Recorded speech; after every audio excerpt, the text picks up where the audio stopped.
देखिए बच्चों, JW mains का 2 अप्रैल 2025 का शिफ्ट 1 का क्वेश्चन है। क्वेश्चन में देखिए क्वाड्रेटिक इक्वेशन का क्वेश्चन है, बहुत ही प्यारा क्वेश्चन है। यहाँ पे न्यूटन्स लॉ का यूज़ किया गया है।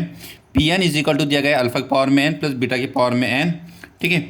और P10, P9 और P8 की वैल्यू हमें यहाँ पे दी गई है। अब यहाँ पे हमें पास में कोई भी क्वाड्रेटिक इक्वेशन दिया गया नहीं है, तो मैं अजम्पशन कर लेते हैं सोल्यूशन में। हम लेते हैं, मान लीजिए पी ऑफ एक्स की वैल्यू हम अजम्पशन करते हैं कि वो हो सकती है ए एक्स का square plus B X plus C easy, okay. और P of X equal to 0 होगा। इस तरह से हमने क्वेश्चन को लेते हैं, ठीक है। अब यहाँ पे देखिए, हम यहाँ पे न्यूटन्स लॉ लगाएंगे। न्यूटन्स लॉ सभी को पता है कि हम एक्स को रिप्लेस करते हैं। मान लीजिए P10 करेंगे, ये Pn+2, ये Pn+1 और यहाँ पे लिखते हैं Pn। तो हिसाब से हम यहाँ पे लिख सकते हैं कि सर ए, मान लीजिए इसको लिखता हूँ मैं A into P10 plus B into P9 plus C into P8 is equal to 0। यहाँ पे हमने न्यूटन्स लॉ लगा दिए। न्यूटन्स लॉ लगाने के बाद में आप देखिए P10 की वैल्यू हमें यहाँ पे दी गई है 123, तो इसलिए लिखेंगे 123A प्लस जो P9 की वैल्यू दी गई है वो 76 दी गई है, तो लिखेंगे 76B प्लस और P8 की वैल्यू दी गई है 48, तो 48C इज इक्वल टू 0। यहाँ पे हमारे पास एक इक्वेशन बन गया है। अब सर इसको और कैसे सॉल्व कर सकते हैं? तो देखिए एक और चीज़ दी गई है कि P1 का आंसर यहाँ पे 1 दिया गया है। अगर मैं यहाँ पे P1 के लिए पुट करता हूँ, यानी P1 इज इक्वल टू, अगर मैं यहाँ पे 1 पुट करता हूँ तो यहाँ पे 1 और 1 यानी alpha plus beta. That means alpha plus beta का जो आंसर आएगा, यानी P1 का जो आंसर है 1 है, यानी alpha plus beta is equal to 1।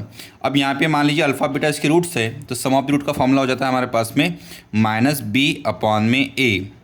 ये तो हमारा अल्फ़ा प्लस बीटा का फॉर्मूला होता था, अल्फ़ा प्लस बीटा, और जिसका आंसर हमारे पास दिया गया है 1 दिया गया है। तो हम लिख सकते हैं कि -B/A का जो आंसर दिया गया बच्चे 1 दिया गया है, यानी -B is equal to A।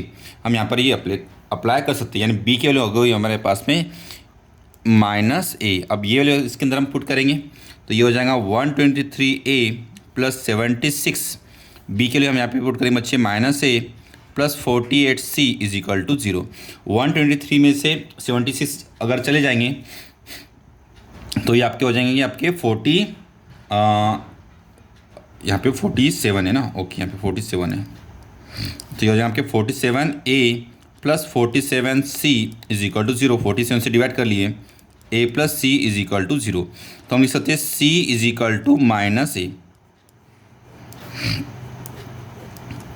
अब जो हमारा ओरिजिनल इक्वेशन हम इसको फिर से लिखते हैं, हमारा एक AX का स्क्वायर है प्लस ये जो B की वैल्यू बच्चे यहाँ पे -A है, तो हम लिखेंगे -A into x plus C की जगह हम लिखेंगे -A इज इक्वल टू 0। अब A से डिवाइड कर लेंगे आप, तो इसका आंसर आएगा x का square -x -1 is equal to 0, जो कि आपका ऑप्शन से डी इसका आंसर करेक्ट था। तो देखिए न्यूटन्स लॉ का यूज़ आता है बच्चे, बहुत सारा आसान क्वेश्चन थे। आप इसको ट्राई करना है और आप बताना है कि इस हिसाब से आपने किस हिसाब से सॉल्व किए। याद रखिए, जब भी इक्वेशन दिया नहीं होता है तो आप अजम्पशन करना होता है। AX का square plus BX plus C हमने यहाँ पे अजम्पशन करे, क्वाड्रेटिक इक्वेशन का स्टैंडर्ड फॉर्म हमने यहाँ पे यूज़ करे, देन न्यूटन्स लॉ अप्लाई करें, देन जो भी क्वेश्चन में गिवन था वो यूज़ करते हुए हमने क्वेश्चन को सॉल्व करें, ठीक है। वीडियो को लाइक करना है और कमेंट करना है कि आपका आंसर क्या आया है। Thank you so much.